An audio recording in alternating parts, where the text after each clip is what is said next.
2 తెలుగు రాష్ట్రాల్లో ఇంటర్ పరీక్షలు జరుగుతున్న సంగతి తెలిసిందే. ఇంటర్లో మంచి మార్కులు సాధిస్తే భవిష్యత్తు బాగుంటుందని చాలామంది విద్యార్థులు బలంగా నమ్ముతారు. అయితే ఒక్క నిమిషం నిబంధన వల్ల ఎంతోమంది విద్యార్థుల జీవితాలు తారుమారవుతున్నాయి. పరీక్ష కేంద్రాల విషయంలో గందరగోళం, తాము నివసించే ప్రదేశానికి పరీక్షా కేంద్రాలు దూరంగా ఉండటం, ట్రాఫిక్, ఇతర కారణాల వల్ల కొంతమంది విద్యార్థులు సకాలంలో పరీక్షా కేంద్రాలకు చేరుకోవడం లేదు.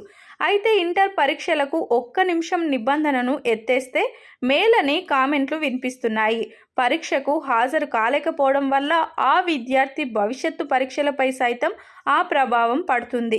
ఒక్క నిమిషం నిబంధన విద్యార్థుల కెరియర్ను గందరగోళంలోకి నెడుతుంది. పరీక్ష రాయలేదని మనస్తాపం చెంది కొంతమంది విద్యార్థులు తీవ్ర స్థాయిలో మనస్తాపం చెందుతుండటం గమనార్హం. విద్యార్థి సంఘాలు సైతం ఈ నిబంధనను తొలగించాలని చెబుతున్నారు. ఎంసెట్, ఐఐటి, ప్రభుత్వ పోటీ పరీక్షల్లో ఇలాంటి రూల్స్ను అమలు చేయడంలో తప్పు లేదని, ఇంటర్ పరీక్షలకు ఇలాంటి రూల్స్ వల్ల వందల సంఖ్యలో విద్యార్థుల కెరియర్ ప్రమాదంలో పడుతుందని నెటిజన్ల నుంచి అభిప్రాయాలు వ్యక్తమవుతూ ఉండటం గమనార్హం. విద్యార్థులు సైతం పరీక్ష కేంద్రాలకు కనీసం 40 నిమిషాల ముందు చేరుకుంటే మంచిది.